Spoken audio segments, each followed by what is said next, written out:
Hello, everyone. We're back here for another episode of Kicking It with Kpop, and I'm here with the awesome John Holland. Hi, how are you? Hey, how are you doing? Doing pretty good. We are surviving the week. We are surviving the heat. I also surviving my ceiling fan leaking during a storm last week. I know that was something. That was something. I never had that happen in the history ever. I do not recommend. No. Actually, it's not so hot down here. Well, it's still hot, but it's been raining so much that it's lowered the temperature a little bit.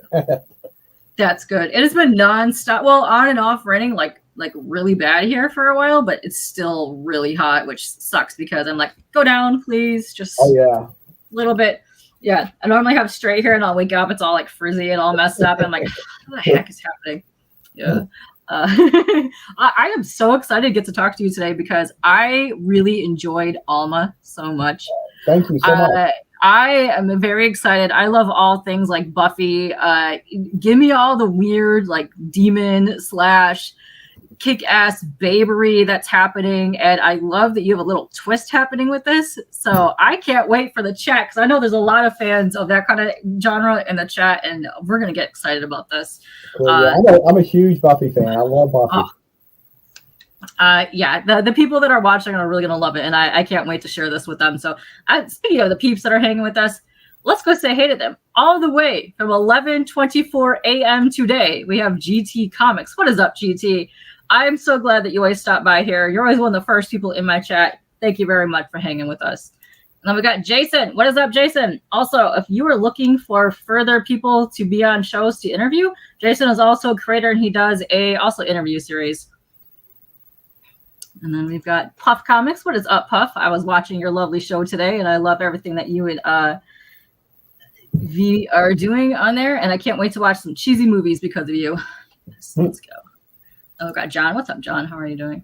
In Apex, what's happening in Apex? Hey, what's happening? Yes, kick-ass babery. Yes. Tag that. Get that out there. This has got all kinds of kick-ass babery happening. And what's up, Michael? How are you doing? Also, another guy that does amazing reviews for comics. Let's go. And John, let me know. He says, is it me or are they freezing? Oh, no. Let me know. Let me know if that's working because should not be the freezing at the moment. All right. John in the chat, let John know if that's actually happening so he can figure that out. And we're gonna get weird for a second because we're here for you. Hi, John. How are you? I'm fine. How are you? Tired, but great. But we're gonna get to know you because you are awesome. I have loved everything that I've read about this book, and I can't wait. And you are the writer of Alma. And the people in the chat do not know you. Please let them know. Who are you? What do you do? Why are you here? I have been writing comics for a long, long time. Ever since probably I was in high school, I've been trying to write. Originally, I actually got published by like Fantagraphics and Kitchen Sink, and back in the 80s, mid 80s. Towards the end of the 80s, Kitchen Sink, Fantagraphics, Innovation. I did an issue of Quantum Leap. I don't know if anybody remembers the TV Quantum Leap, the TV series. I did the Christmas issue of Quantum Leap, which was really cool. He leaped into Santa Claus, and it was the real Santa Claus, not a fake one. That's awesome. If Kelly was in chat, he probably actually has that comic because he collects Christmas comics. Yeah. So I've been doing this for quite a while, Like I said, I was originally getting published, and I kind of took a break for a few years. And when I came back, I'm still working. I've worked with Antarctica Press and It's Alive Comics and Insane Comics, a few different publishers. But I started my own imprint, Diebold Comics, and started that about 2 years ago, maybe a little more now, because I've been saying 2 years for a while now, so it's probably about 2.5 years. And I've published about 30 comics so far. Whoa, that's awesome. Yeah, some of them are like reprints of stuff that I did back in the 90s. I actually did a few public domain things too. So I've been pretty busy up until just about a year and a half ago. I actually had a full-time job, and it was a lot easier to pay for stuff because I didn't have a lot of expenses, and I used most of my expenses went to paying for the comics. But I actually retired about a year and a half ago, and you don't I don't make enough money anymore to pay for. That's one reason I went to Kickstarter, because it gets expensive creating comics. You know, paying the artist, the printer. Oh, big time. Money, you know, for some reason people want to make a living, you know. And you know, so I'm doing Kickstarter. This is my second Kickstarter. I did a Kickstarter right before this one. Literally, I think a month. It ended about a month before I started that, and we did a really good Kickstarter on that one. We funded. I think we had like 230% funded, almost funded. You know, it's 100 and I think 20% right now. So I'd like to get it up a little bit more, just because all the money from Alma that I'm making is basically going to pay for the printer or pay for the artist. You know, the second issue's already written, and he's done about 8 pages of it. So I'd like to get that paid, you know, done so we could get the second issue. Ideally, we'd like do this every 2 to 3 months so we could get a book out on a fairly regular basis. You know, I'm always an issue ahead since I'd paid for this before, and the book is already done. It's 48 pages. It's 100% done. Just, you know, ready to finish this Kickstarter and then get printed. Very cool, because you were talking about this a little earlier, but I got to read the issue that you sent me, the PDF version, and I fell in love with this immediately. I fell in love with just the art, the expressions that the artist has done in the faces is some of my favorite things that have drawn me into that, and I love it. I love the little side characters. Oh yeah, Herman is the artist, and he's an amazing artist. I love his art. You know, we actually on the Kickstarter we put this really far off goal. I think it was like $5,000 or $6,000 we'd publish it in color.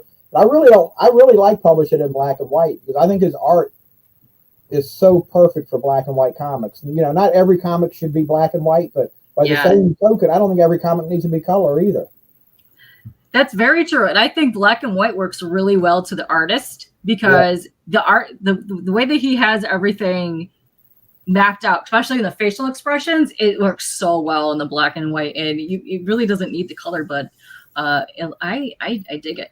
So the people here that are joining us, we're talking about here the issue 1 on Kickstarter for Alma, and I've been dropping the links in the chat right now to your website, to your Twitter, and to the campaign.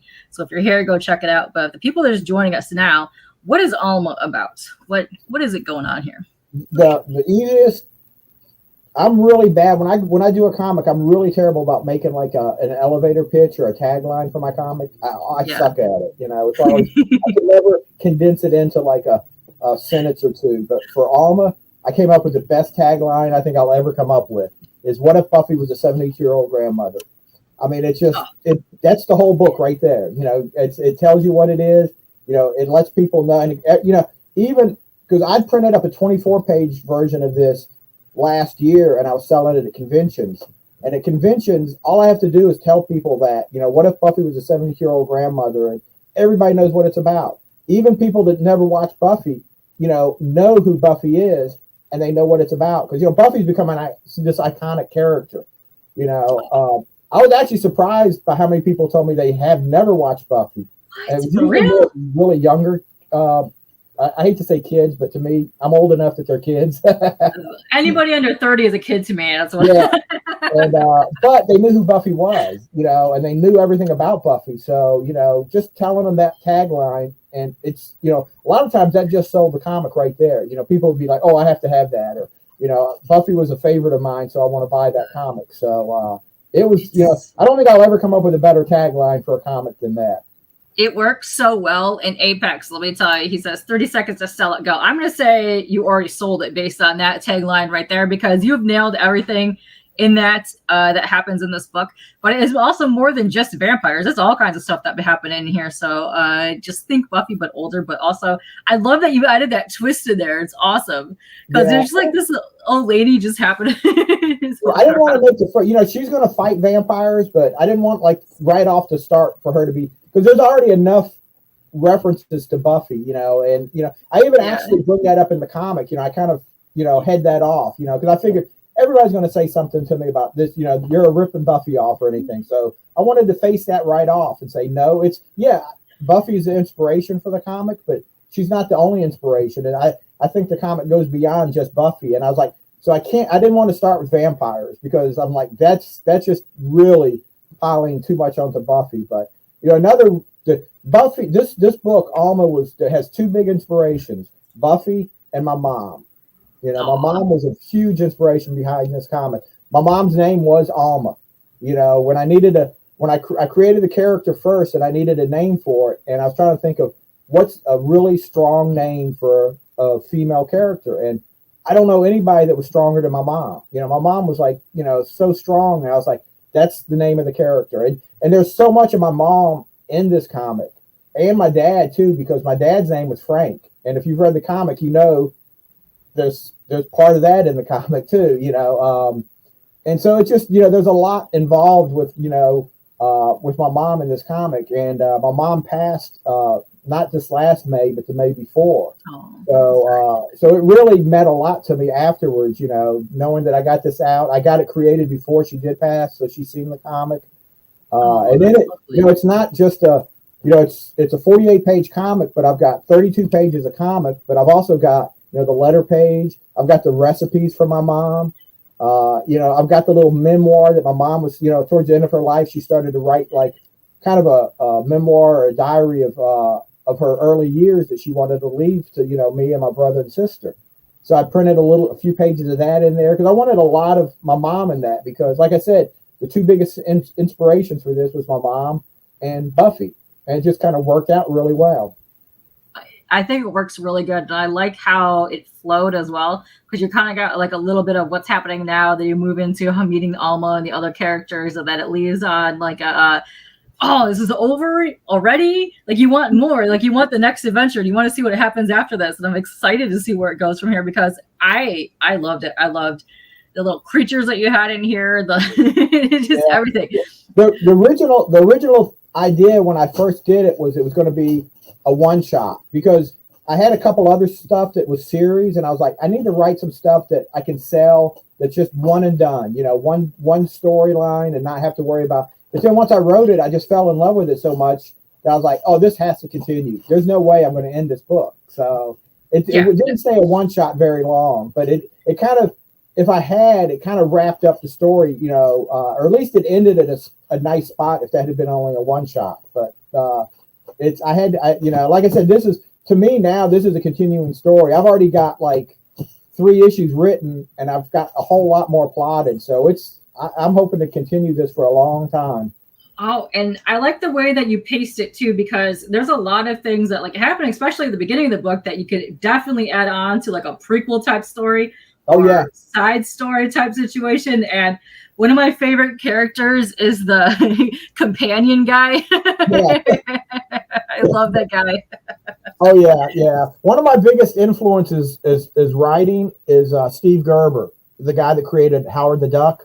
Yes. And his writing is just, you know, he can write some really serious stuff, but there's always something really just weird or off the wall in a lot of his writing. And I find I do that. You know, I'd like to write serious stuff, but I always want to throw something in there that, you know, you look at and it's kind of like, what is that? And that's, you know, with Tyrone, you know, her companion is a 3 foot tall talking garden gnome, you know. So I'm like, it's just, you know, kind of absurd. And that's, I like the mix of that, the absurd and the seriousness. There's something that works like kind of like a comical level, but also it works with like a horror type scheme, like horror sci-fi, when you kind of have like those comedy type tropes in there, which I love that. I am a huge fan of like the weird, just comedy horror, but also like really good story. And you have that in here, and it's so much fun to read that. I love the beginning part where he's like just like fighting, and then they turn around, just that shark. Oh, yeah. Like, yeah, what? That was kind of a when I just was writing that first part of it, I was like, what could be so big or so, you know, that can you know, take care of that issue. And I just thought, you know, a shark, you know, that's kind of, it's off the wall, and it's, you know, it just takes up the whole page and everything. It's fantastic. I love that. And Shadowpunk is in here laughing, and he's going, my mom is stronger than your mom. Oh, mom firing is about to happen. It's gonna go down, Shadowpunk. Also, if you think so, I want to get to your Kickstarter page, because there's one of my favorite things of all time on Kickstarter, especially indie comics, is how you could get drawn into the book. And I am so excited because you can have your grandma or your mom drawn on the cover as Alma, and that is to me amazing. I love that. Yes, it's exciting. I love that. Hold on, let me go open up your Kickstarter page. Let's go do that because you have a really cool trailer on there, and I think that would like really speak volumes if you go on there. Hold on. Yeah, There we go. The company I used to help me create the page was really good. Inked publishing company. They did a fantastic job. I really like everything on here. So, okay, we're on the Kickstarter page right now. So, you guys are just joining us. We're going over the Kickstarter for Alma, issue number 1. And if you want to back, don't worry. You don't have to worry about it being funded because it's already funded. You have 4 days to go. And it's going to end Wednesday, July 24th at 10:03 a.m. Eastern time. So, check that out. And also, I just want to let everybody know, too, it's 100% done. So, we're funded. The book is done. So nobody has to worry about, it's going to take us 6 months or a year to get the book out. As quick as this is over, all I have to do is get the book printed and then packed up and shipped to everybody. So I think I put an ending or a fulfillment date of October, and that was more just in case something happens. But I really want to get this book out as quick as it's done. So I'm hoping to get it out within in a couple of weeks. Oh, good. That's even better. I love that. I'm actually going to unplug right now so that we can play the trailer because this trailer is really cool. So you're going to hear yourself. Okay. Let's see. First of all, is it on full screen? Can you see it? Yes. Okay. And you can hear me. All right. Perfect. Let's watch this thing.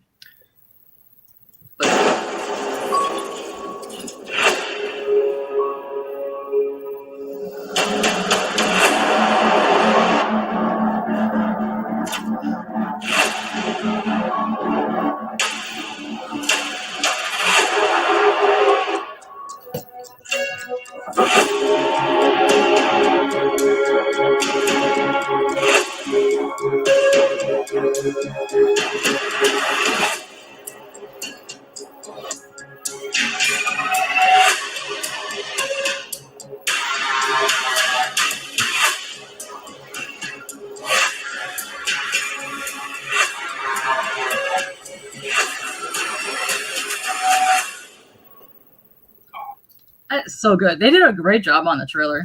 Yeah, that's Ink Studios did it, and they helped me create the whole page. They actually laid out the whole page, the Kickstarter.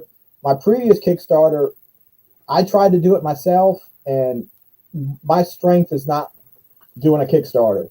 It sucked. And actually, Kevin, who runs Ink Studios, came on and helped me redo the previous Kickstarter, and actually, I think saved me from the Kickstarter not even doing anything. But they do a really good job. I mean, I love the whole page, everything. And he's been working with me almost every night. We look at it and try to figure out what can we do to change, add something. We've had some sales during the Kickstarter. We've done little sales for it, mark stuff down to try to bring in people and give people a better chance. And it's the Kickstarter's been doing really good. We did really good. The first day I think we funded almost half of it. The last week we've kind of slowed down, and I've been stuck around this anywhere from 82 to 84 backers. I'll get a couple backers, and then somebody will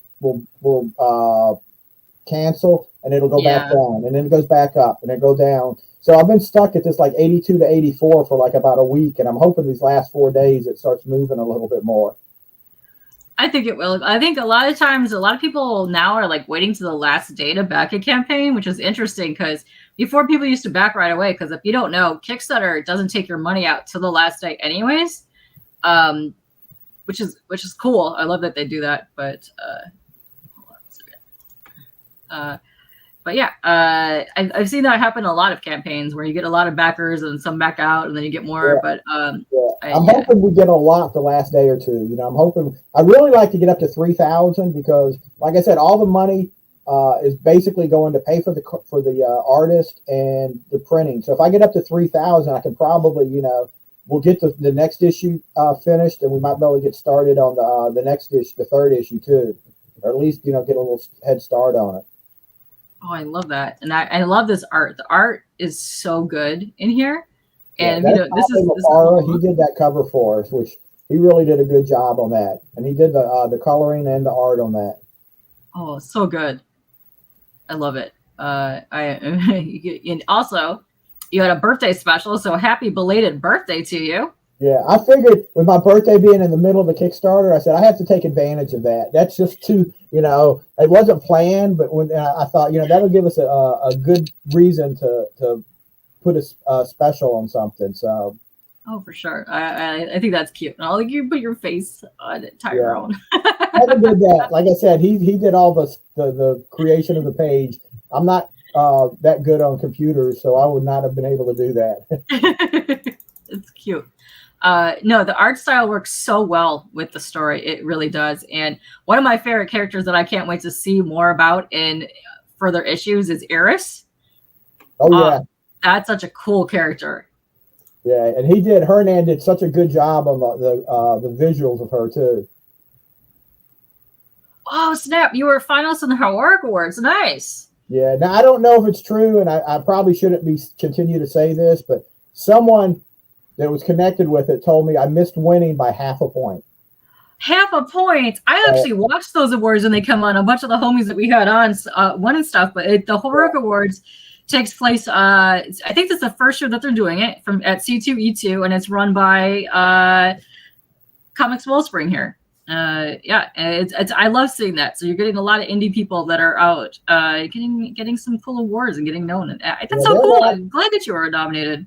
Yeah, they had a lot of good books. So I feel good that I made it just a finalist, because honestly I almost didn't put it in because I thought nothing will happen with that. And then I made out of I think 5 books out of I think they said they had over 200 books in the category. Wow, that's awesome. Yeah, you're just such a good job. I really, really enjoy this book, and I can't wait to see more of it. And these covers that you have just with Tyrone just popping up anywhere, give me the giggles. Like, you have no idea. Oh, yeah. I love Tyrone. He's just, he's always going to be a comedic side to, and some of it isn't even intentional. It's just going to be the way his character is. I love it. It's so good. I love Tyrone. And it's fun because I can't wait to see more about his backstory too, because as you're learning from him, he's kind of like, okay, so there's the champion that's happening, like the chosen type 1 situation. Again, he's like their guardian or like their companion. Yeah, I call him the internal companion. That goes in. If you remember in the beginning of it, there was a different companion with the character, and so every time there's a new champion, there's a new companion that comes along, and it's always in a different form too. When I first saw him in his first form, I was giggling. Oh, yeah. That was originally going to be in that form, was going to be the companion for Alma, but then I was I think the garden gnome has a better dynamic with Alma because she is a sassy old lady, but it's great. I love that. But I think the original one worked better with the previous champion. I think that was a good dynamic. Oh, yeah. Those two. Yeah. This is so cute. I love it.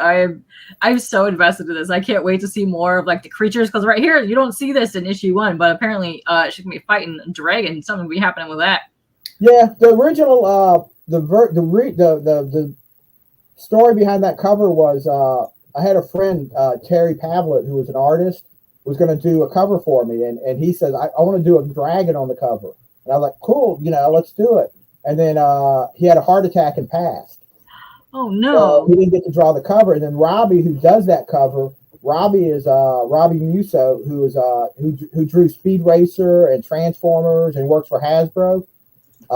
He said he'd do a cover, and he was asking me, he says, well, what should I draw? He said, I don't know what to draw for the cover. And I was like, well, why don't you do a dragon? He says, that was going to be the original premise of the cover. And I kind of wanted to, since that was what Terry wanted to draw, I was like, let's bring that on and do a dragon. And so now I've got to bring a dragon into the storyline somewhere. You have to now. And he did also another great job. I love her face in here. Yeah. in his face. He looks great. But the dragon looks so cool. Yeah, you're gonna have to bring that in there now because I can't wait to see what happens with this dragon in the story. Oh yeah. And I love that it gets violent too. So it's not just like super cutesy like humor all the time. Like it gets stuff goes down. Let me tell you. Yeah, I think that's the one thing I kind of worry about when I talk about it and tell her, what if Buffy was a 72-year-old grandmother? A lot of people think it's just going to be a comedy or something, along that lines, and it's like there's humor in it, but it's a very serious story. And like you said, there's a lot of there's violence in it, there's monsters, and there's the part of the whole story is I just want to talk about aging too, people as they get older and their relationships and how people have to live after a certain age.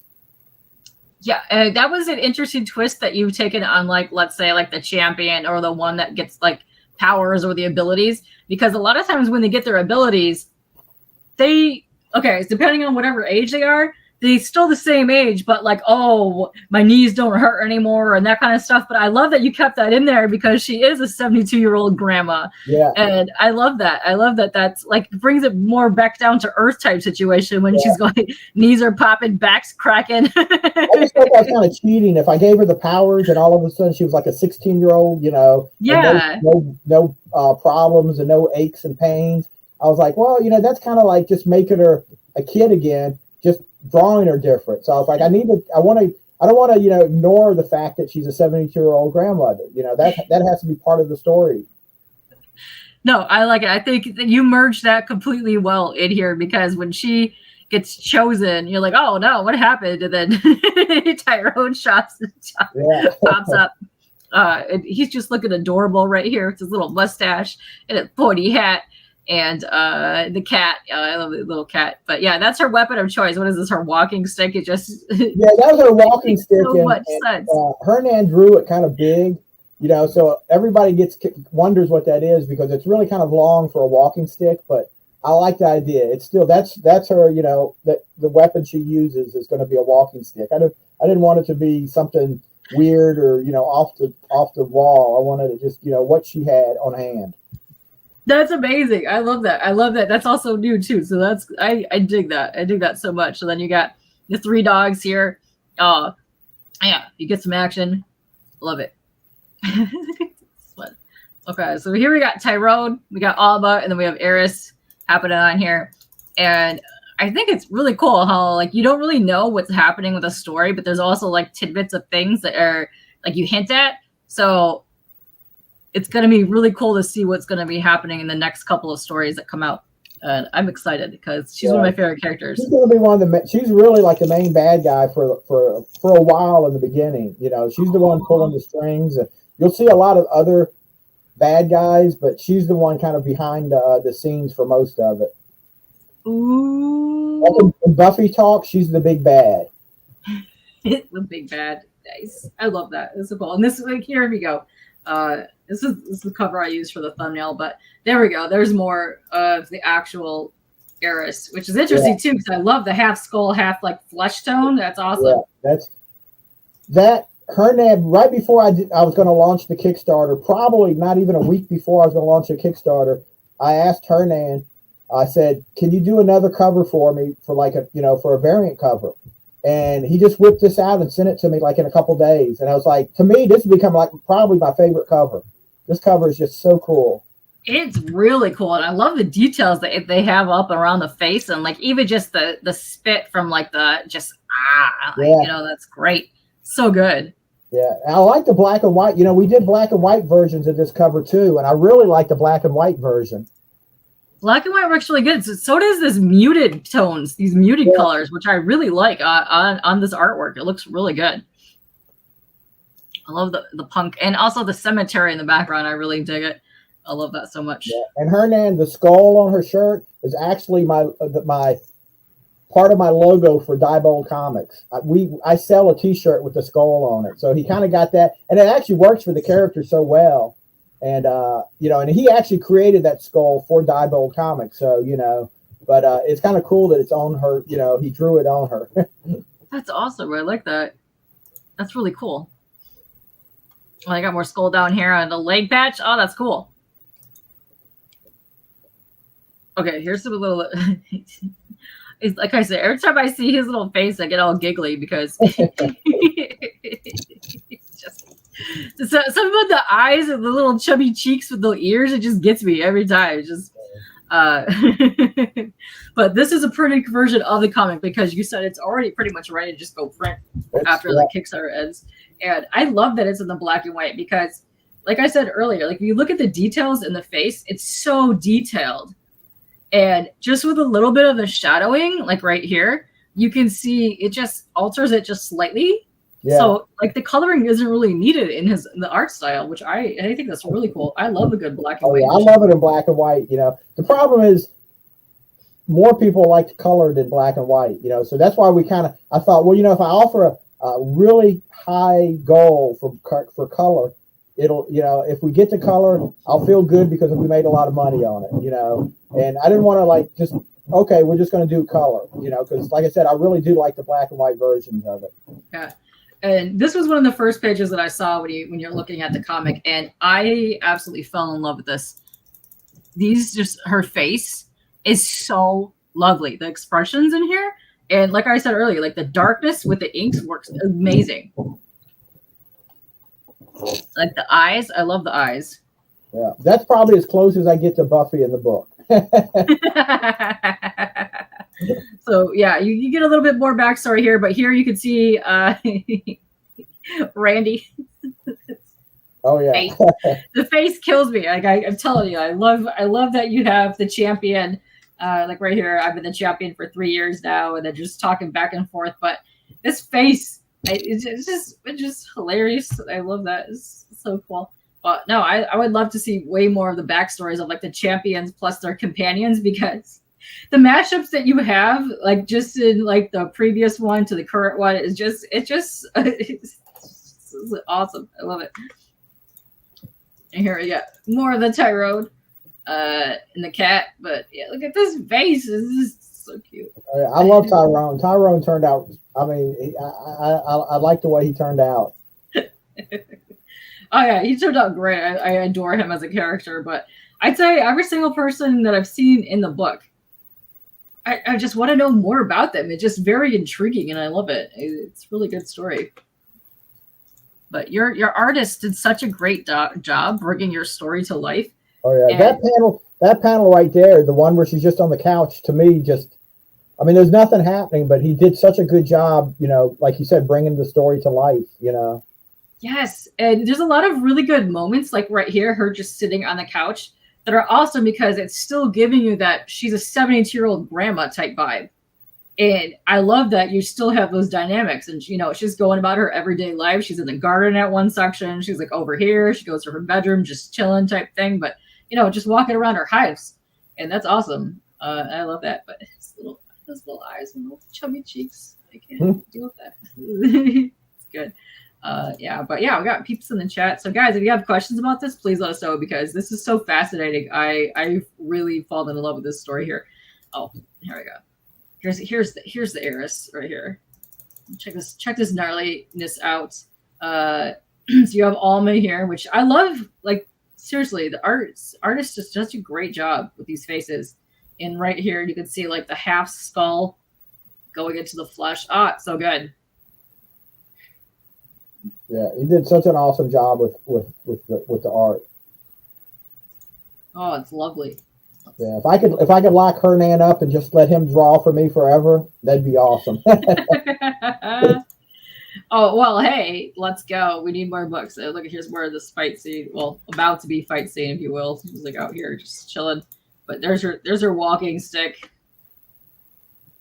Look at these demonic doggy dude dads here. Good times.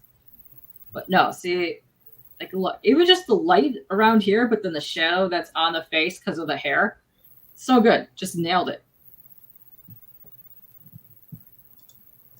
There's more of these moments here, like, you know, just gotta lay down, gotta rest, gotta relax, do too much stuff. Yeah, I like the moments in between the fight scenes too. I like when the characters are just talking. Even in like superhero comics, that's always sometimes been some of my favorite scenes after the fight, when they just sit around and talk. Yeah.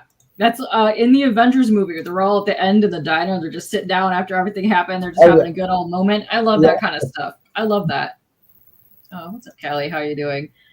So yeah, everyone that's just joining us, we're here with John right now, and we're going over his campaign for Alma, which is what would happen if a 72-year-old grandma, what if Buffy was a 72-year-old grandma? Oh, boom. Yeah, you gotta check it out. Good stuff. What is happening? You will be on my show very soon as well. I'm looking forward to that. But yeah, come check this out, guys. It's awesome. The art's fantastic. Oh, look, this page here. Where she's leaning forward, the eyes. Like, yeah, your artist is fantastic. Just absolutely nailing these expressions. And I like Tyrone too as the garden gnome, because the garden gnome has got that like childlikeness to it. And it's really good back and forth between him and Alma, which I like. Where she's like the granny type lady. She's cute. It's very cool. But yeah, so welcome to the chat, everybody. And no, this is so cool. I really dig it. So let me go down here. All right, so let's go over your rewards real quick. So boom, boom, boom. If you want to just pledge without a reward, go for it. Just pledge. Bam, you have that. Now, if you want a PDF, just for digitally a $5 PDF. And how many pages is Alma? 48 pages. 48 pages. So 48 pages, that's a really good price for 48 pages. So you have $5 for digital, and also you have other comics that are in the Diebold Comics game. So you're going to get a couple other ones in here if you wanted to back different ones. You have the $5 PDF for Joe Bushkin. That's the tagline behind that is, and I don't know how many people know who he is anymore, but what if Hunter S. Thompson retired to Florida and became a Republican? And Hunter S. Thompson was he used to write for Rolling Stone back in the 60s, and he covered some of the politics, I think the McGovern election and the Carter election, and he was a very off-the-wall liberal type writer. So it's kind of taking that character and just flipping him on everyone else in the book is human, but he's got the face of a pig. I know we have a lot of Hunter S. Thompson fans. In the chat, I find one at conventions when I try to explain that to people, and a lot of people look at me like I have no idea who Hunter S. Thompson is anymore. And it's like it's a shame. I loved his writing. And it's really interesting too, because there's a lot, Fear and Loathing.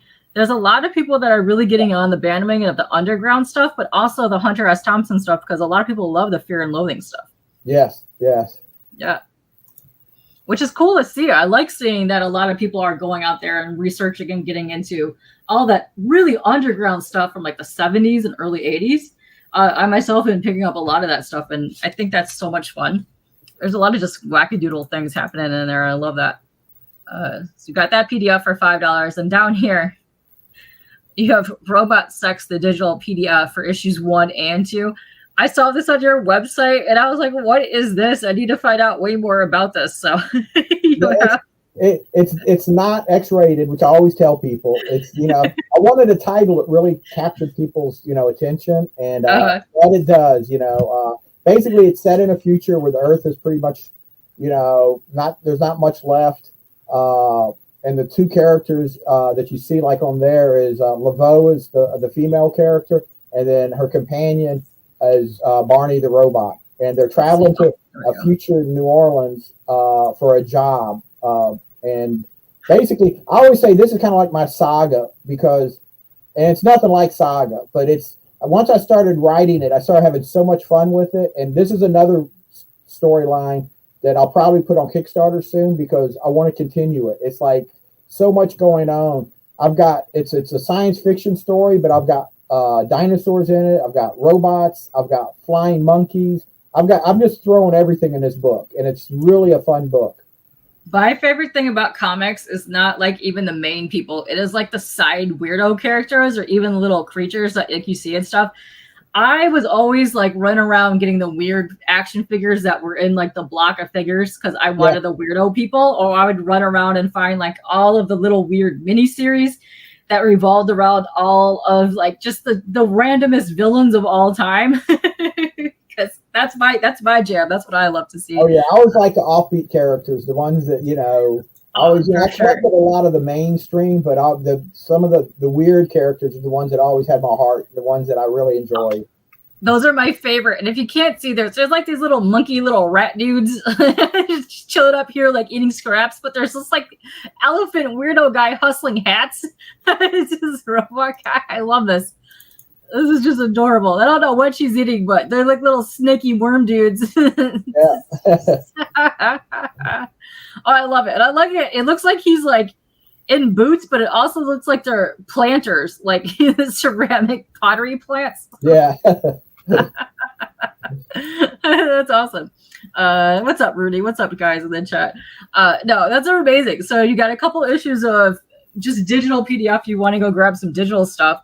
And we have this cover here. I don't think I've seen this cover. Hold on. I just added that cover recently, so that's by Preston Azevedo, and he did a really amazing job on that. Oh, neat. There's a lot of gnarliness happening here. This is awesome. Hold on. Let me get up in here. Look at that. Look at the, wow, just the facial structure and the hair happening on there. I love all this little detail, especially in the hands. Look at this. This is cool. And her face, she looks like she's ready to kick some butt with her stick. But my favorite's back here. You got all these like demonic dudes impaled like on these things. You got the dogs out here. You got this guy right here who's got a ring on his horns. And look at little Tyrone with his battle axe ready to go just destroy some stuff. That is an awesome cover. That rocks. Yes, very cool composition. Dude, it's awesome. That's so much fun. I love that. It is cool. Let's see. And then you got the Hernan cover down here for 20. Okay, hold on. So that was the Preston cover and shipping to anywhere in the world. That's such a fun cover. And then let me just click this for a second. So shipping to the United States is $9. Anywhere else is $10. Wow, that's amazing. Yeah, I hope I didn't kill myself with that. But I hate, charging too much for shipping. But I don't know worldwide, how much $10 is going to be. I have a feeling I'm going to not make anything off of that, but I don't think I've got too many foreign buyers, so I don't think I'll lose too much on it. All right. No, I really like that when you have a campaign you open up to anyone in the world, especially with the high cost of shipping. Usually when you see something for even half the amount, because you're doing a 48-page book, it's about $15 to $25. Sometimes I see $35 depending on what they're shipping. It's just the pricing of even here of postage is just going through the roof. And I think, what is it, this week they're adding another like $2 on to like your regular shipping. Yeah, so the price increase is going to be happening. I think it's by the end of the month, but Pirate Ship and Shippo and some other places like that are really good for discounting if you do have to ship overseas. But I think it's so good that creators do like a digital bundle tier for those people that really want to read books, and they can get it digitally, at least to read that way. So if they want to go back in another time, like when a trade is happening, they can back for the trade stuff, because that's usually the better time for them to buy something physically, because it's a lot of money to be shipping overseas. But no, I think $10 is a really good deal for that. And here is your, did I already open this cover? The Hernan cover, which is cover A. And you get the, by the way, you get the PDFs for all the physical tiers. Yeah, that was my favorite cover for a long time. Hernan did a really good job with that. Just the look on her face was just so cool. Oh yeah, he nailed. Like I said, he just be nailing these emotions in these faces. So good. She's kind of like, I don't know what's happening, but we're here and we're just gonna kick some butt doing it, or we're gonna get it done. So I love that. That's amazing. So for $20 for that regular cover there, plus you get the digital copy there too. And this one's on sale, by the way, so that one's $15. I really like that cover. That one's fun. Then this is the one we were looking at earlier, which is where's this at? Somewhere over here. There we go. There we go. This cover here with the dragon, the blood-soaked pants, and it's just Tyrone just chilling there. So you get cover B for $20 here, and you will get the PDF as well. That one right there. And then if you want the Kayla cover, which is right here, She's got a lot going on, and I like it. It's pretty awesome. I like the colors in this one. Yeah. I like the red and the peaches and all that stuff. She did a really good job, but I really didn't. I think I met her at a convention once, and she did it. She did the cover for me, and then it's been a while, and then I went back to email her or to message her on Facebook, and she's gone. So I don't know. I haven't talked to her in a long time or had any. I don't know a lot about her, but she did an awesome cover. Oh no! I hope that she comes back and it looks good because she's got some really good art here. Yes. I really hope that she comes back. Let's find her. So Kayla Bryn Rainey, cover C. So that's $20 there, and then they get the Ted Wally variant cover for $20, which is somewhere in this area. So this one. Yeah. That one right here. I like that in this one he gave her the more granny type face, which is kind of more humorous because you're like, how is this little old lady gonna go kick some butt? And then you got Tyrone just here go, yep, you can do it, you got this, you got this, you got it, you're going on. Oh, that's fun. I really enjoy it. I like all this so far. I'm like having a lot of fun with this. What is this? What? Why does she not walk? Let's just take a minute to appreciate this piece of artwork right here, because you have little old granny here. You have Tyrone back there. It looks like he is afraid of whatever is coming at them. But you have Alma with her walking stick and a walker just ready to annihilate whatever being is happening in front of them, which is just, this is absolutely just a delight to see that. That was the art for that was by Rowan Gusky, who is the artist on Robot Sex for me. Oh, okay. I love the robot sex. That looks really fun. Like right here. Yeah. I like the character too. Like it's more like the characterized cartoonish, but I love that. I love the weird stuff that be happening in here. But yeah, it's some good stuff. So if you just want the script, so it's an Ashcan presenting the script and notes for the first issue of Alma for $20. Ooh, that's cool. Well, let me see. Is it down here? Yeah, I can't wait to get into those because that's to me is amazing.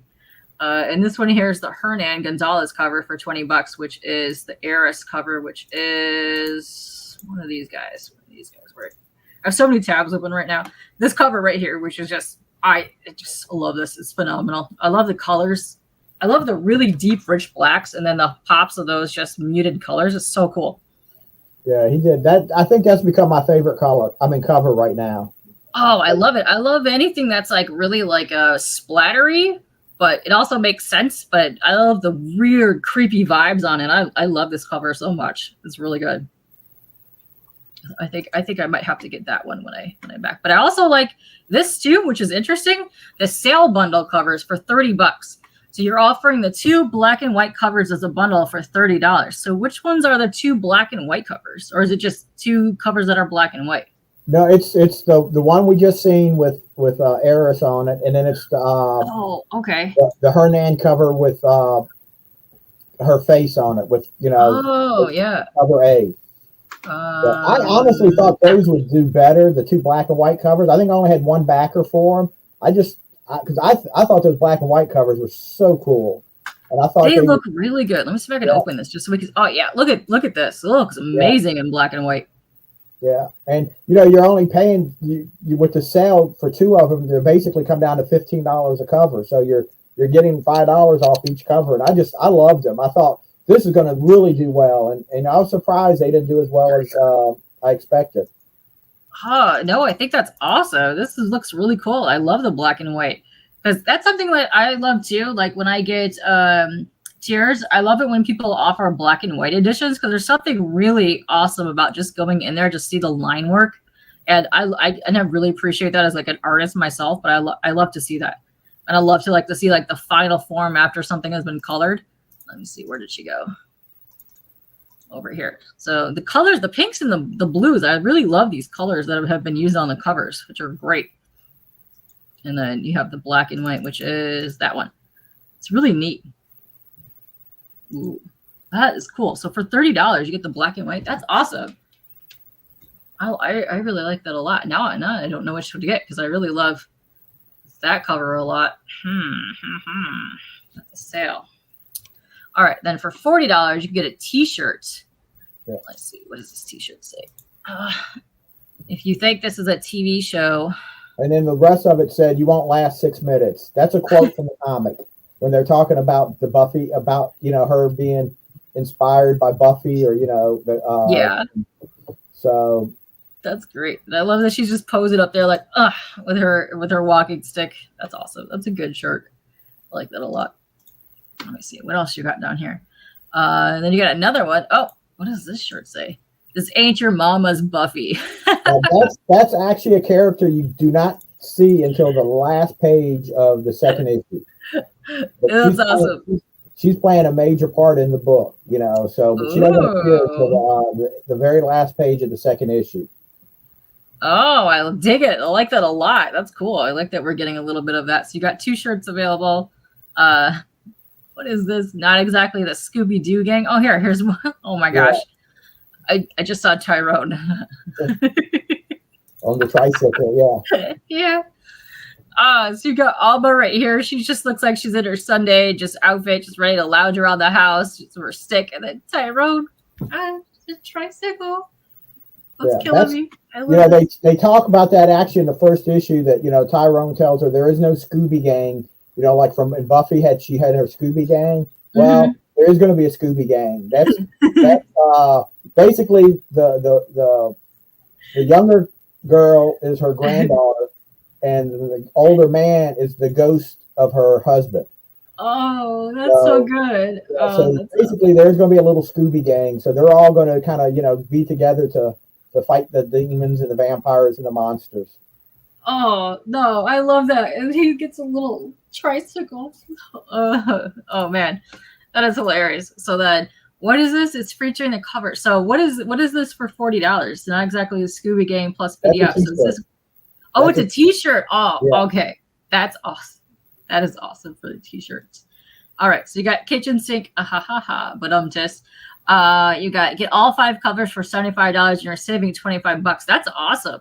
So you're gonna get all these cool covers here. That's great. Let's see. And then you get shipping. Okay, so shipping is still okay. So that bumped up to worldwide for $30 and then United States to $10. That's still not bad for $5. Yeah, I pushed that out because I figured it's gonna be a little more expensive, you know, with 5 times. Yeah, definitely.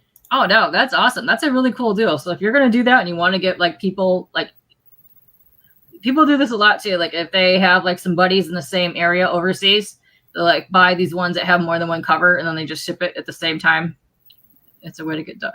And then I love when you do the drawn in physical tiers, plus you're going to get a drawn in physical, plus a physical copy of the book, plus the PDF for $150. And that's amazing. Get drawn into the book. So what do you get drawn into the book as? Can you pick how you're going to draw in there? Yeah, within reason, you know, you can, you know, kind of pick your character. I've got, you know, a few things, you know, because it's going to be in the, because like in the first issue, I had the main 24-page story, and then I had that 8-page story that, you know, kind of showed more about Alma. So this is going to be in the 8-page section. And, you know, so it's, you know, a couple people have expressed interest in it. So I'm hoping, you know, a couple people we'll do it, and then, you know, we'll kind of talk about what the characters can be and stuff. Because in my previous Kickstarter, we did a drawn-in tier and a drawn on the cover, and that did really well for us. We had like 4 or 5 people, you know, back us on that, so it really helped us out. And you know, I wanted to do it for this one too, and you know, I wasn't quite sure how it would do, but I really liked the, you know, the cover with, you know, draw your grandma on the cover, because I just thought that was a really cool idea. That, you know, I mean, you could have anybody you want on it, but, you know, think about, you know, what type of present that would be for your mom or your grandma. You know, here you are on the cover of a comic book. That is amazing to me, because when you think of comics, you don't really think of your grandma or your mom, and she's a little older getting drawn on a comic book. But that would be so hilarious, because you could have Tyrone just propped up on her shoulder right there, just, just sitting there. Yeah. And, you know, and it's, you know, being, you know, Alma being a grandmother, so that's what kind of like, you know, originally I was just going to put, you know, draw yourself on the cover, but I thought this just kind of fit the vibe of the whole comic. Oh no! Oh, and there's also somebody that has already backed that. I can't wait to see whatever that cover happens. What this person's grandma is gonna look like on this cover. So for $500, you can immortalize your mom or your grandma really on the cover of Alma. That's so much fun. I think that's adorable. So what does this actually come with? So you get 10 copies of the cover to give to your friends. Oh, that's so cool. Yeah, I figured if you were going to have somebody like that drawn on the cover, you wanted some to give to your family and stuff. You definitely want to give one to your grandma if she's on the cover, and you probably want to keep a copy. And so that's why we figured, all right, let's give 10 copies away. That way at least you can share the book around to your your family or whatnot. Oh no, that is hilarious. That would be such a fun Christmas Day gift, just to unbox in front of everybody, and like your grandma just be like, "What is this? Like, what has happened? What am I doing here?" That's so great. And then we kind of passed by this one because we went in here. So you want Dre Travis Smith original art. So we have integration art to create an art piece up to 5 lucky backers. So if you guys want some original art, there's 4 of those left. Go check it out. Oh, that's cool. Yeah, that's another. Travis is he actually was the artist on my previous Kickstarter that we did. And we've been working on a lot of different projects, and this was just some samples of some different art on some of the projects we worked on. But you can, he'll draw anything that you really want if you back at that level. So he actually volunteered for it. He says, "Hey, look," he says, "if it'll help, I'll draw some art for anybody that backs it at that level." So. And what is this? 11 by 17? Yes. It's 11 by 17, a piece of original artwork. That's so cool. He's a great artist. This is a good artist. He's an amazing artist. He is really good. I've been lucky with a lot of the artists that I've worked with on my comics have all been really good. Oh, that's so cool. The grandma tier it gets me all the time. And then you had some early bird specials and you had some birthday specials down in there for that. But I just think the grandma cover just kills me. I really hope somebody backs that and gets more of those because that is so fun to me. Like, that is hilarious. Also, what would be even fun too? Like if you get some blanks, like the sketch covers, and then have people draw that would be a lot of fun to see that. I saw this actually on your on your website, and I was like, "Oh my god, this looks like my dog Brandy from when I was in the 3rd grade." I was wow. "Oh, it's so cute." I literally had a dog that looked exactly like this in the 3rd grade named Brandy, and I was like, "Oh, this is so cute. I love it." These are some of the add-ons you can add on, and that's actually Hernan's art too. He actually drew that book for me too. What's amazing? You can tell his art just the way that he does the faces. Yeah, it's just something about it that just makes it pop, and you can tell like his artwork. Yeah, very expressive. And that comic, when we published it, Tony Isabella, who created Black Lightning for DC Comics and was a writer for Marvel and DC, he reviewed that for me, and he called it one of the best comics of the year when that came out. So, it's so cute. Yeah, it's just a story about a girl and her dog. It's just a really heartwarming story. There's some things in it that because a dog only lives so long, but it's still, I think at the end, it's really very uplifting and very, it's one of my favorite things I've ever written. I really, really love that story. And that's just a one shot. It's a one and done. Oh, it's so cute. And also, again, the eyes are just fantastic. I just love the way that he does faces. It's just fantastic. So that's cool. So that's one of your add-ons there. And then, this is cool. That was back in the day. There was a newspaper out called Comics Careers Newsletter, and I used to write a column for it about just writing comics. And I took some of the columns from that I had written, and that's in an ash can size. It's about 50 pages. I think it ended up being like 49 pages, and it's just a reprint of some of the columns. I talk about like finding your ideas, overcoming, depression on when you're writing, just some general, ideas that I had when I was writing the columns. Oh, definitely. That's awesome. I think that's cute. I love this dude back here. That's from Diebold Comics. That's Ed the Talking Head. He's lost his body, but he ain't dead. Is he on a stick? What is? Yeah. On a stick. Yeah. That was one of the full length comics I think I ever wrote. But that was a really fun comic to do. That was the art on that was by Brian Clifton. Oh, it's so much fun. I love that. It's so cute. So let's see. You even have more t-shirts down here. Oh, nice. Oh, I love you put the tagline on his shirt. That's great. Yeah. And then, there's the skull shirt. Oh, yeah, that's awesome. Ooh.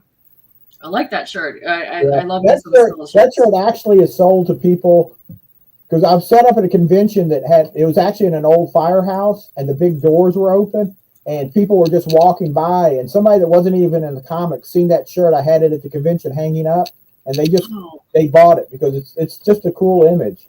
It's a very cool image. And what is up, Phil? How are you doing? And what is it? Like a skull with like a candle on the top of the skull? Yep. Oh, that's neat. I love it. I love it. Hernan did that too. He just drew that up for me and sent it to me and says, "Here, use this for your for Diebold."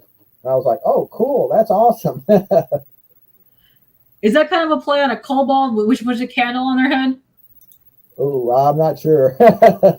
Oh, okay. I have to look into that. Interesting. I like that. And then here's a breakdown again of the characters right here. You have Alma right here. Just lovely. Just the artwork is just so lovely. I really enjoy it. What's up, guys? How is everybody hanging with us? We currently have 45 people hanging with us. Got the Twitter going, we've got the Twitch going, the YouTube's going, and if you don't know, if you guys are just joining us, we are going over the campaign here with John for Alma #1, and that is, would you like to say the tagline one more time? What if Buffy was a 72-year-old grandmother? Ooh, nice. It's a lot of fun. It's a fun read, and you read the whole book like quickly, and you like just want way more of it, and you're like, oh, I can't wait to see what happens with these characters. It's so good. It's really good. And then Tyrone here. Little Tyrone here, when he wakes up and realizes he's stuck in the body of a 3-foot garden gnome. It's like, dang it, no. Why? I love that. It's so fun. And then here's some interesting, this is the full color. So if you end up to raise $6,000, you will make it come to life in full color. Is Hernan doing the colors? Who's doing the colors on this? No, I hate to say I can't remember the colorist, but I actually pitched Alma to Scout Comics, and they liked it, but they wanted to see it in color because they thought it'd be better in color. And they recommended me the colorist, and he actually colored like 3 or 4 pages, and that's who did the coloring for it. So I like the coloring, but like I said, I still really like it in black and white too. But I mean, he did a really good job with the colors. Yeah, did a really good job. I know a lot of the guys over at Scout, which are some good peeps over there. No, they did a fantastic job. They really highlighted Hernan's artwork on here, which I give props to people. Whenever you see like a pencilist and an inker and a colorist get together and it just highlights the artwork, and I think they do such a great job on it. They did a great job, so that'd be cool if you ever get that into actual color form. Yeah, I kind of after I got the colors back, I kind of backed away from Scout for the moment because that's when there was a lot of issues going on. Oh yeah. And I didn't want to get the comic. I didn't want to get it tied up and have a lot of issues with it. So I figured, I'll just do the Kickstarter and publish it on my own for right now. Okay. Oh, he looks cute. Little rosy cheeks there. He looks like a little gnomish. Very nice. And what's up, guys? What's up happening? Let's see. But yeah, the color looks really good on here too. Nice. Let's see. Milestone bonus. Okay, so these are stretch goals. Let's see. We're adding to our offering by adding amazing backers. Every few backers or every few dollars will add a free PDF to your bucket. Okay. Let's see. We got first milestone unlocked. You get bonus book at 25 backers unlocked. You're gonna get the wood stick. Ooh, what is this? That's cool. These are all these books that for the different levels were actually provided by Ink Studios. The people that created my Kickstarter for me, they have a lot of these books on PDF that these are people that they've worked with before, and they provide. I think we've got almost 200 pages of PDFs that were given, that people will get because of what we've accomplished so far. So besides the 48-page comic, they're getting probably another 200 pages worth of comics. Oh, very cool. And this one looks awesome. Like, speaking of, what? In the summer of 1969, an old and deadly vampire awakens as hippies unknowingly gather for historic Woodstock. I want to back to get this as well, just to see what's happening in here. You've already also unlocked this one here. Let's see. Superior Series Comics, Ink Studios, Diebold Energy. Ooh.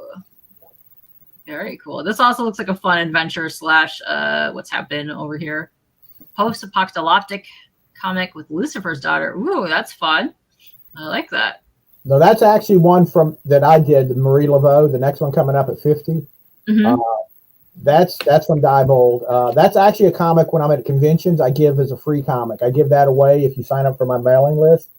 So I decided to, add that in there too. Marie Laveau is a character that I'm fascinated with and I want to write more about anyway. Oh, let's see. It's a ghost story set in pre-Civil War days in New Orleans featuring the Voodoo Queen. Oh, that sounds fascinating. And he's got a gator. Oh, yeah, let's go. That's awesome. So you already unlocked that as well. Ooh, nice. And then you also unlocked this one, which is the Killing Machine. Ooh, that's a cool homage to some Da Vinci art there. Yeah.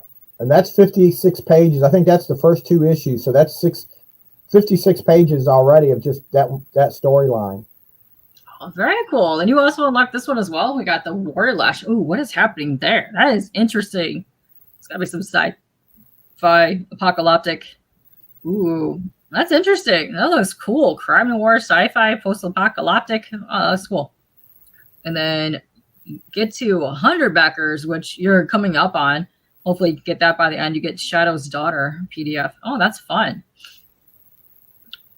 Ooh, look at that art. Nice. Bounty Hunter. Ooh, that's cool. I like that. So that's your final stretch goal. So hopefully you get to reach that too, because that's a good one. And then your team down here, there's you. Your nice mug. I'm a big Beatles fan. Oh, I can tell. Oh, yeah, that's adorable. Look at the little face, cute one there. And then there's Hernan. Nice. Hello. I like when people put these in here. Whoa. This guy's awesome. He looks rad. That's it. We didn't have a cover for Kayla because, like I said, I couldn't get in touch with her. So, unfortunately, she's not represented at the end there. Aw. Well, we got some Leo here. Oh, that's cool. The letterer. Oh, nice. Way to go, Leo. But yeah, this is awesome. I like that you guys are doing this. But yeah, well, here's that one right there again. Nice. Well, I'm going to refresh this just to the top of the page. Just so that's easier just to do that. And yeah, okay, you're already at 84 backers. You have 4 days left. So I think that you're definitely going to hit. I'm going to go share it all over the place because I definitely think that you're going to hit 100. Let's go. Let's go to 100 people. Let's get this up there. And what is up, Rude? And what is up, Jeremy? So if you guys are just now popping in, there's the link to the Kickstarter. And this is such a fun story. The artwork's phenomenal. I really like the story. I like the dynamics between all the characters. You did a great job writing this book. And I really can't wait to see more of Alma in the future because it is such a fun concept. Like you got a butt-kicking granny that's fighting all these like demonic creatures, and then you got Tyrone, the little gnome guy, which is her companion, which is just hilarious to me. And I can't wait to see way more of Alma and Tyrone because that's such a good mashup. Yeah. Like I said, I've already got the first 3 issues written, and almost the 3rd issue is not quite finished yet. And then I actually have another issue where they're like, it's a haunted house issue that I can fit it kind of anywhere. Originally, my plan was when I was going to do it was do the first 3 issues, and then I was going to skip ahead to issue 25, and that was going to be the haunted house issue. So I'm not sure what I'm going to do with that one. That's already written, so that's going to be coming up sometime in the future too. Oh, that's cool. And then once again, if you're doing the 2-pack of the black and white covers, you're going to get this cover here and then this cover here, which is like really cool because you can see more of the details in like the outfit in the black and white, which is gnarly. That's awesome. I may have to pick up the 2-pack just because I also love this cover. Dang it, decisions. But I really love just Tyrone. Looks like he's about to just go storm the battlefield and just go. He's his little heart. That's such a fun one. I love that cover. It's so good. And then there's one of the add-ons. Plus, you get in PDF right there. That's your robot sex issue, which looks like a lot of fun. But here's more of the interiors. You have Alma and Tyrone just talking back and forth, and it's just a fun read. And it's interesting because a lot of times when you read a book, like you're just reading the book and the story, you can't really envision it into like a live action.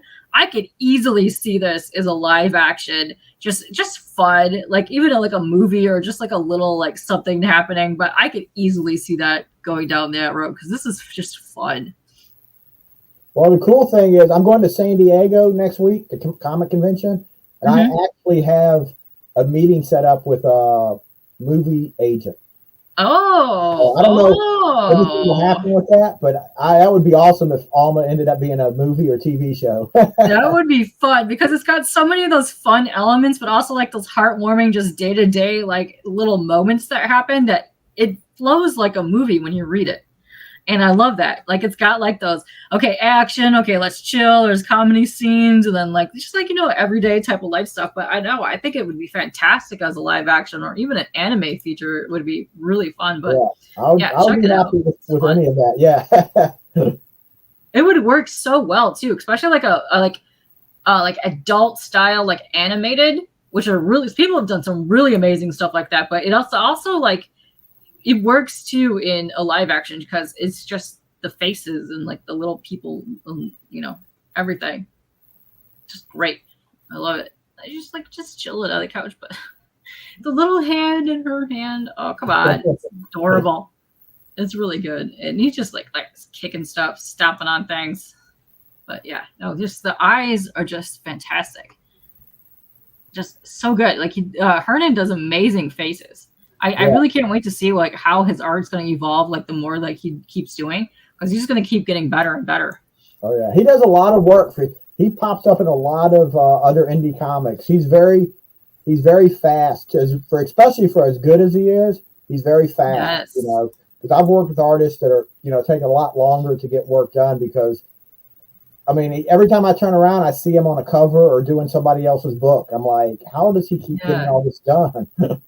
And he's really nailing these faces because, like, if you look at Alma, like, it could so easily go to, like, something, like, warped in her face that doesn't really register because of the age type thing. But he really nails that age, like, where he's got, like, the lines and the little bumps, like, the sagginess. Like, he really brings that out in her features. And I love that he's doing that because it's important to see like all that kind of stuff in comics, and you don't really see somebody of the age of 70 plus really in a book represented like that. And that's awesome. And she's kicking butt. This is great.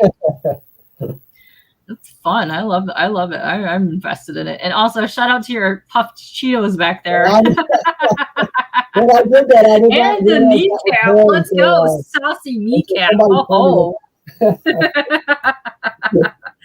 But yeah, here's another one of the covers here. It's just so much fun. I really enjoy it. I really like the story, and you're a really good storyteller. So I'm excited about going back to read more of your other issues and things that you have too. So we currently have 51 people between Twitch and all the other places that we're watching. So I'm going to play your trailer one more time because we have more of an audience. So let's do that. I'm going to unplug. So doing the testy poo one more time. All right. Let's see. Is it full screen? Yes. Yes. I know it's probably all dark right now, and you can hear me. So, all right, let's watch it. It's good. Let's go.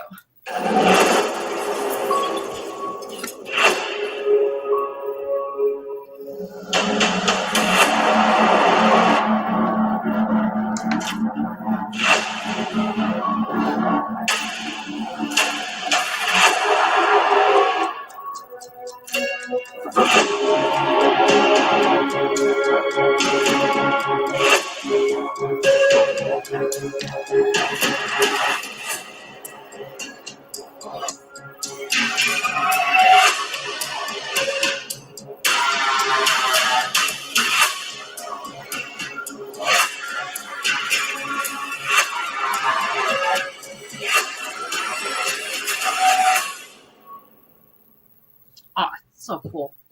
And I like that you saw the little snippet of the shark in there too. Yeah, I need to mention too the logo for Alma, which I really love, was created by Ed Lavely, who was a writer, an indie writer too. He does his own comics, but and he does logos. Nice. I think the logo for Alma just turned out really good, because logos, if they're good, you might not even pay attention to them. But if you got a bad logo, it can, really, especially on a good cover. But I think he did an awesome job with it.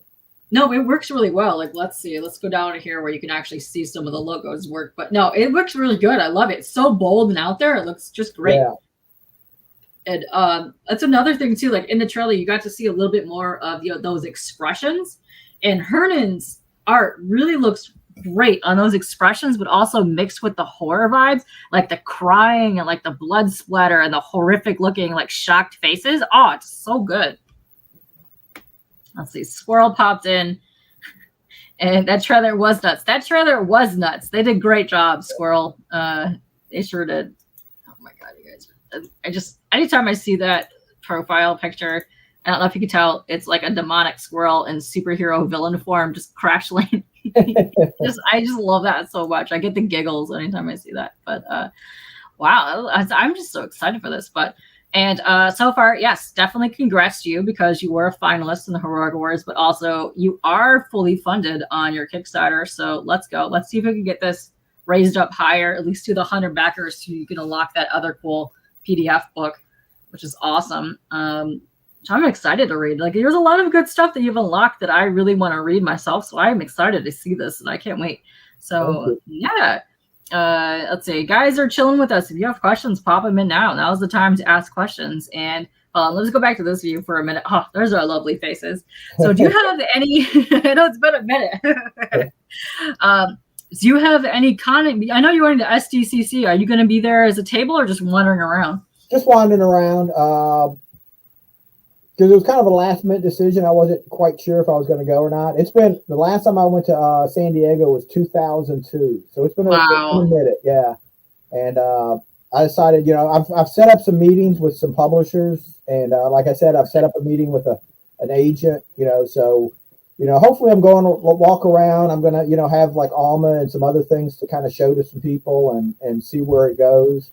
Oh, that's exciting. But, just kind of enjoy myself. I've got some friends out that way that I haven't seen in 20 years. So, I can talk, nice.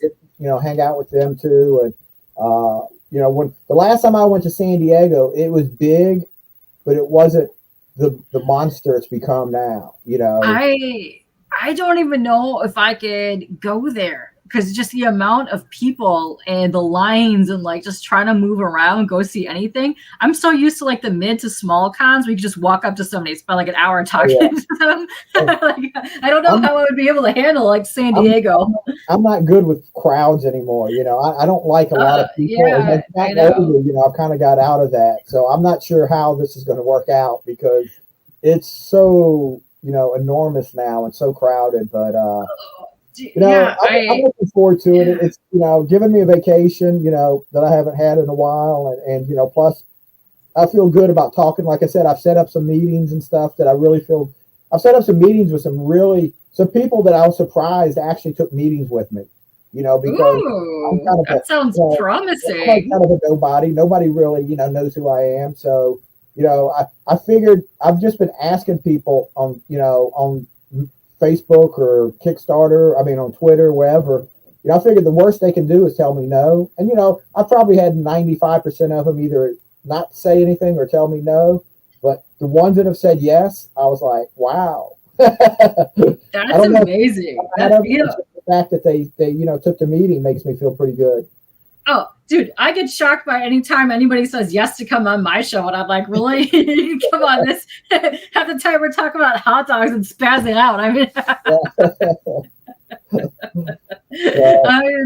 love it when people come on here, because that's my favorite part about this, is getting to know people and actually reading their titles that they have on here.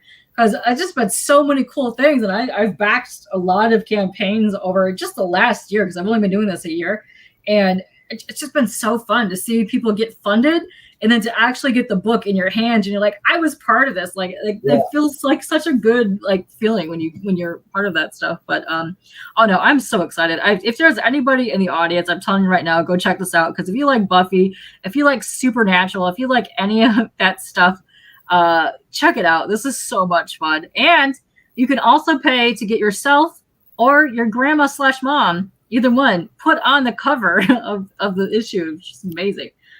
Bebe is in the chat, and Bebe has a question. There's very little real estate for the remaining of your wall. What do you plan on putting in the blank spots left? Oh, that's a good question, because I see some original art back there. Yeah, that's actually the original art from a story that from one of my stories from a series called Lizards. That's Greg Boldman's artwork. It's a 6-page story, so it's all the art. I used to have more original art by other artists, but I had to sell it. I needed a little cash to pay some bills. Yeah. And it killed me, because I had some really cool art. I had I didn't have a lot of it, but I had probably about 7 pages that I over the years I bought, and but I ended up having to sell it. So I'm not sure what I'm going to put down there yet. Above the original art is like some of the different comics I've had published. That's cool. I like that. And you said you've been doing this for 30 years, right? At least. Like I said, I'm old, so I've been doing it for longer than that, probably. So I feel like, though, in the last 10 years, I've really taken everything that I've learned in the previous years and really gotten a lot better. Especially even in the last 5 years or so. I've just the stuff I'm doing now. Because when I was younger, when I was doing stuff, I did a lot of short stories. Like in a lot of the different comics. And I had trouble writing full-length comics. I just didn't quite have it down right. But now, I feel a lot more confident writing the books that I'm doing. And it comes to me a little easier, and I enjoy it, I think, more. I always enjoy writing, but it's less of a struggle. So it took me a while to get to here, but I feel like I'm at least I kind of know what I'm doing. I don't think I'll ever know 100%. And it's always a learning experience, and I like that. So for sure, yeah. That's the same thing with my art. Like, I did art for a long time and I hated everything I've done. I take a long break for it and I come back and I'm like, that's not so trash. Yeah.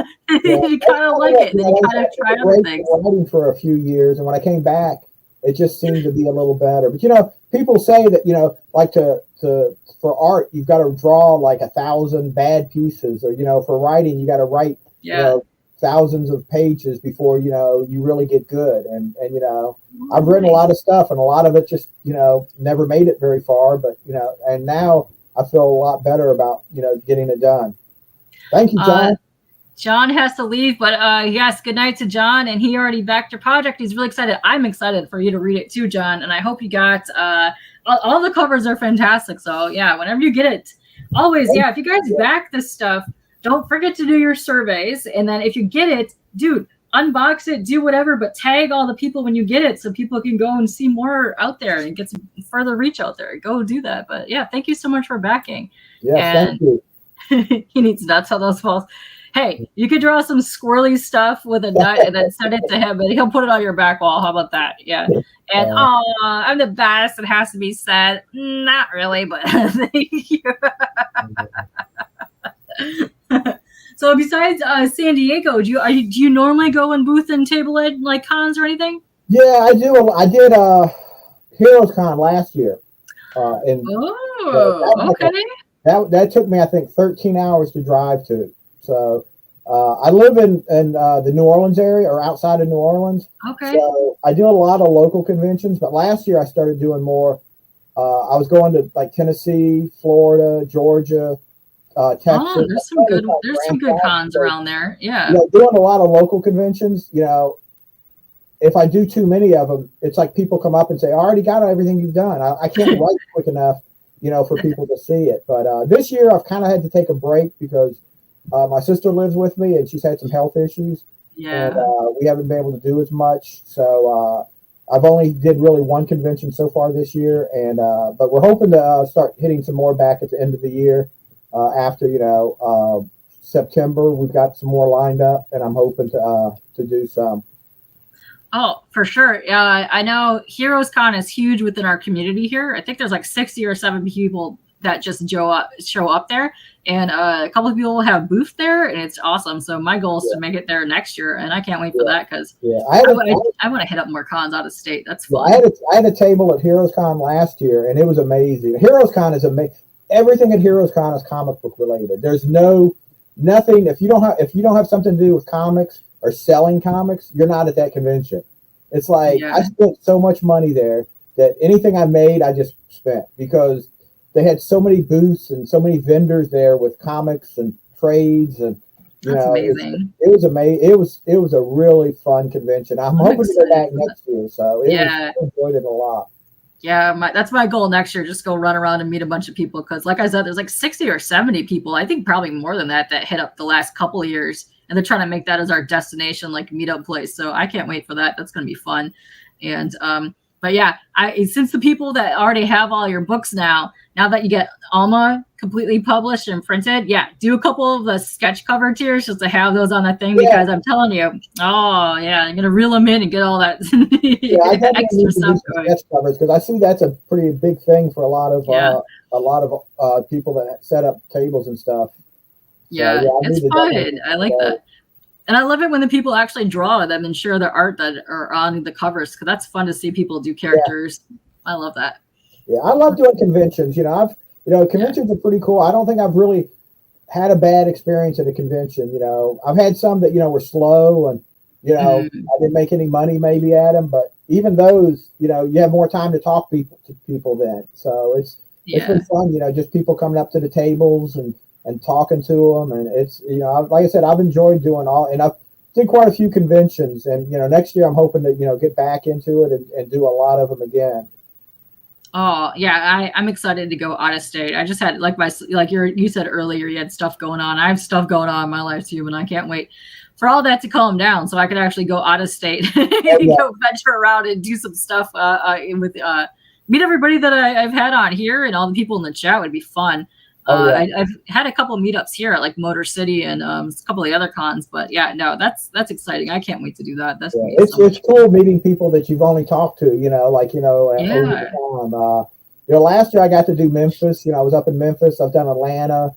I think I did one in Houston last year. So I'm trying to branch out more. Drive a little bit further. Like I said, I'm not working anymore. When I worked, it was harder because I worked in retail and I was in management. So like Heroes Con, I never could get off before because that was always on the Father's Day. That was like a day nobody got off.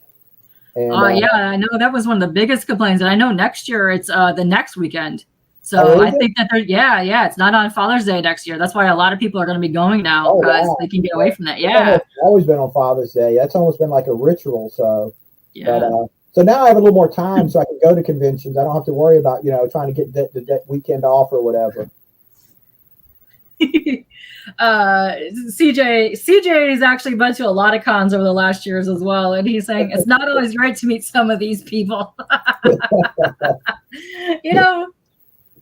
And they know who they are. Oh, damn. Oh, yikes. It's also amazing too. Like you can mesh so well with somebody in chat, and sometimes you meet them in person, you don't really mesh that well. And then like other times, like you see like some of the more quiet, reserved people, but you get along like crazy in person. I love to see that. Like when that happens, it's fun. We've been on for an hour and a half. Whoa. That's shocking. That happens so fast on here. Like I always get to talking to people like 2 hours later. Like what's happening? So you have 4 days left on the campaign. It's already funded, but let's go. Let's get way more backers because I want to get you to the 100 backers so that we can get you the stretch goal unlocked and get more money for you to get issue 2 and some other stuff out there. So let's get that going. And CJ, everyone loves me. You're very charming. You are very charming. You're very lovely, CJ. Yes, this is true. I will drop the Kickstarter link one more time in the chat. Go check that out, everybody. And I think we've chatted a lot. And then, if you need more recommendations for people to do reviews or other interviews on channels, I will gladly send you links to other people. There's been a couple people popping in chat right now, so if you would like some of that, I can send that over your way and get around. Go talk to places. Yeah. That was the hardest thing, finding people to do that did podcasts and stuff to talk to. It's amazing. There's a lot of more people that are doing this, and I think that's cool because, especially if you're indie, it helps you really branch out your network, and then you find some people, especially in the chat. Like, there's been some creators that keep coming back, and they'll be in the chat, and then now they're working with the other creators that I've had on panels. So it's fun to see like how people get crossed over, like start working on projects together. That's so much fun. Oh yeah, because it's hard to find people to work with. You know, it's you know, you don't always. It's not like you can, you know, go next door and find an artist or something. You know, you got to sometimes look around and find those people that you want to, you know, connect with and do something with. That's cool. I love seeing that. I love seeing when these guys go and they collab and they come back in here. And to me, that's amazing to see any of these guys come back and pop up in the chat, even just to say hey and like you like me, you really like me. And CJ is complimenting. He says he likes your black mustache, gray beard look. Ooh, oh, CJ. It's not intentional. It's just, you know, as you get older, parts of your body turn different colors. Also, I've been looking at your shirt this entire time. Shout out to the Sunnydale Cleaners. That's a fun shirt. That's awesome. That shows I am a Buffy fan. It does show, yes. Actually, you know, on Facebook, you know, they have all the, you know, the groups for different fandom and stuff. Yeah. And I actually did a lot of the, I posted on a lot of the Buffy fan groups, which I was actually surprised because I thought a lot of them would just ban me because, you know, I'm going on there to just I'm going on there to sell a comic, you know, so I was kind of hesitant, but most of them, you know, accepted me and put the post on there. So, and, you know, and I got a lot of good comments, a lot of people, but, you know, I had a few comments that kind of were like, you know, oh, you're just trying to, you know, rip off Buffy. But, you know, overall, it was a really good experience. You know, I think I got some backers from some of those sites, you know, because I'm trying to find different ways to push the book, you know, different areas to go. You know, I did, you know, the comic book groups on Facebook. I do them like every week, you know, and I do some of them so much that they've, you know, I've got like 5 posts pending on some of these sites, you know. So I've tried to find, you know, I actually even found like senior sites. I went on some of them and said, look, this is a character about a senior. You know, I don't know. Nobody ever commented on those. So I don't know if they ever, a lot of those sites looked like they were more scam sites than anything, to be honest. But, no, that's kind of fun because you never know. Somebody might actually buy that and get themselves drawn on the cover. I just got 1 or 2, you know, people from it. That's 1 or 2 people I never would have got before. So yeah, but, I think the Buffy sites have been really good. I think I've got a few people from them. And you know, and like I got a lot of good comments from them, you know, so that's funny. So I like that it references and like gives you the vibes of that, but it's not necessarily anything to do like Buffy related. It's just like it gives you those vibes, you know, like when you're watching that show and it gives you the nostalgic feeling of that kind of thing. But it's its own thing, completely different. Like I said, you know, I actually, you know, come to, you know, mention that in the book. You know, I bring that up because I didn't want people thinking, oh, you're just trying to, you know, rip off Buffy or whatever, you know. Yeah. In the book, you know, Tyrone and Alma have a conversation about Buffy. You know, they're like, you know, I love that. So, you know right away that yes, I had a big influence. Buffy was a big influence. You know, I mean, that's one of those shows I have on DVD. And about every 2 years, I watch it completely again. You know, I love it. I love the movie too. Yeah, the movie is hilarious. You got Pee Wee Herman in there. Well, I actually the original OG movie. Yeah. Who was that? Kelly Swanson. Christy Swanson. Yeah. I met her at a convention, and she actually signed a picture, you know, saying she loved Alma, you know, and. Gave me a picture of herself for it. Oh, hey. Because that's something too. Like if you ever do a live action movie, people from the 80s and 90s are now going to be approaching close to that age. That's true, age now. But yeah, I'm definitely going to send this to somebody that I know that's a massive, massive Buffy fan, because I have a feeling that they would absolutely love this. But yeah, no, it gives you the nostalgic feeling of like that time period when you had all of those like supernatural shows out, but not necessarily like Buffy. You know what I mean? Like it's a good time. So yeah, go check it out, people. I know we have like 59 people just chilling with us all over the place. So that's amazing to me that people actually stay and lurk and do whatever in the shadows and all that stuff. But let's see. We have been on for like an hour and a half. I don't want to hold you too long, but you are more than welcome to come back anytime. You were a joy to talk with. I've enjoyed myself a lot on here. Yeah, I've only really started doing podcasts in the last maybe year, because I'm not one of those people like get in front of that likes to get up and talk to people and you know, so it took me a while to say, okay, I have to do podcasts, because if you know, I have to get the word out. So I'm learning, I'm getting better at it, I think, you know. So you know, and some podcasts are you know, good, and some are, you know, a little more, you know, slower or whatever, but I've enjoyed myself on this one a lot. Oh, well, thank you. I do not like to call myself a professional in the least bit. My other series is called Fartist Feature, okay? Because my most typo name of all time is Kpop, and I ran with it. But I invite a lot of like the first time interviewees. I have the first time or like newer artists to the scenes to come out to interview them. And once they hear that, they're just like, this is stupid. Let's like let them, you know, relax and stuff. Because I know some interviews are just like boom, boom, boom, boom, boom, question, like, and you're just like, like, I can't answer all that stuff. But nah, I like to hang out. I like all this stuff. I like interviews more. It's more of a conversation like this one was than just somebody rattling off, you know, okay, what is this, you know. So I think it's fun too when like whoever you're on actually reads the PDF that you're talking to or looking at it, because they can give a really good in-depth stuff on that. And then that makes a big difference. Yeah, good. I love that. But I know I've been on some podcasts where, you know, they don't know what I'm, you know, pushing. You know, I get that, but yeah, no, come back anytime. And I definitely will recommend some more reviewers and podcasters for you to be on their show.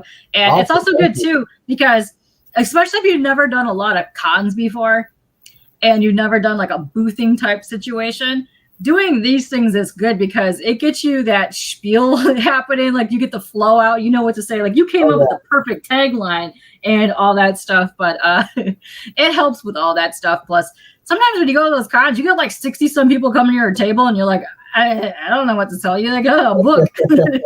You're like, here, just look at it. Yeah. But no, it definitely helps with all that stuff. But thank you, John, for coming on here and hanging with me for close. You know, we're getting to like the hour 40-minute mark, but thank you so much. I had a lovely pleasure talking to you. And I enjoyed this a lot. I wish you the world of luck on all this stuff, and stick around backstage with me because I'm going to give you some pointers on some other stuff too, some places to hit. But yeah, we're going to get out of here. So thanks to everybody that was hanging out. Thanks to John for backing. You're a legend. Thank you for doing that. And we're going to get out of here. Thank you. I am. Boom. The blue.